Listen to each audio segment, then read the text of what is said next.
Bonjour. Sous Windows 10, vous pouvez activer ou désactiver l'historique du presse-papier.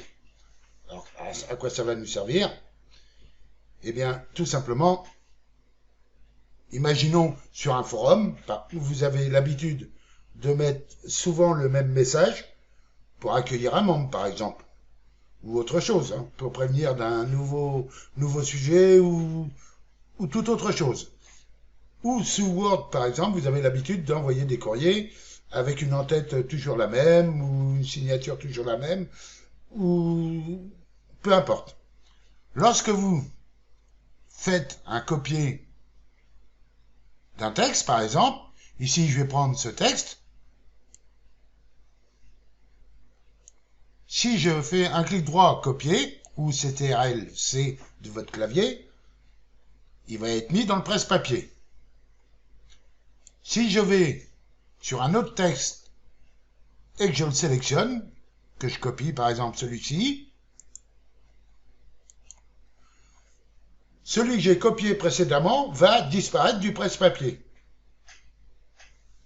Alors, pour éviter ça, on peut mettre en route l'historique du presse-papier sous Windows 10. Alors, il y a deux manières de le faire.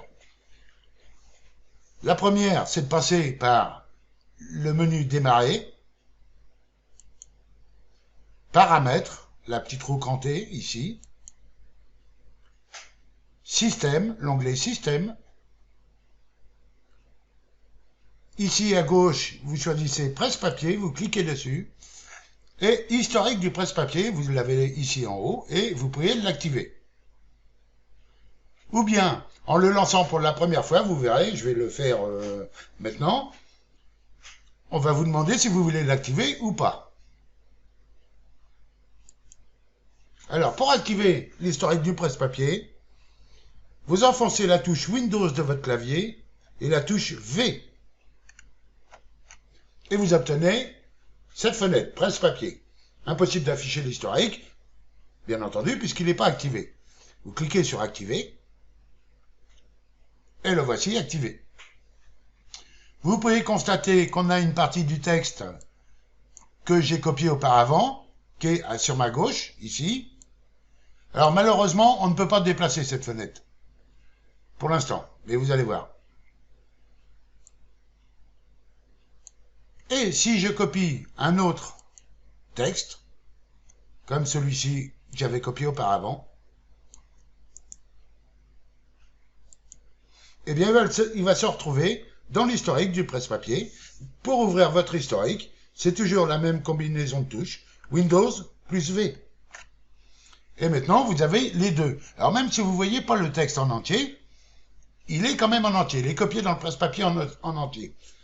Maintenant, si vous voulez coller ce texte quelque part, il vous suffira, avec la combinaison de touches Windows plus V, de choisir le texte que vous voulez copier. Si je clique sur ici description, vous trouverez ici des informations. Je vais copier ce texte. Il me suffira de le coller ailleurs. Si je veux coller le premier texte, qui est déjà sélectionné, il suffit que je clique dessus quand même, et vous allez pouvoir le coller le texte. Alors, ça peut vous servir dans diverses applications.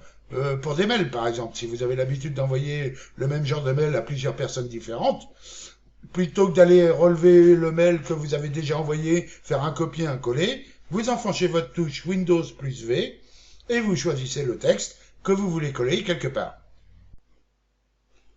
Alors, bien entendu, vous pouvez supprimer un texte de l'historique.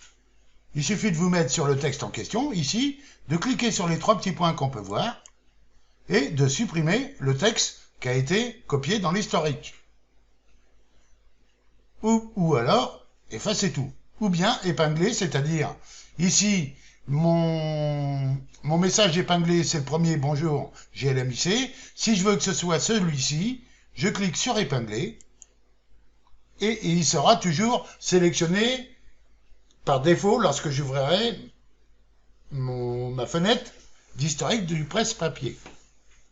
Et maintenant, vous me direz, bah, j'en ai plus besoin, je veux arrêter cette option. Eh bien, c'est tout simple. Vous retournez dans vos paramètres, ici, système, vous descendez à la ligne presse-papier, et vous désactivez ici, en glissant sur la gauche, le bouton activer. Vous pouvez effacer l'historique ici. De toute façon, en désactivant l'option du presse-papier, de l'historique du presse-papier, les données seront effacées en même temps. Merci de m'avoir suivi et à bientôt.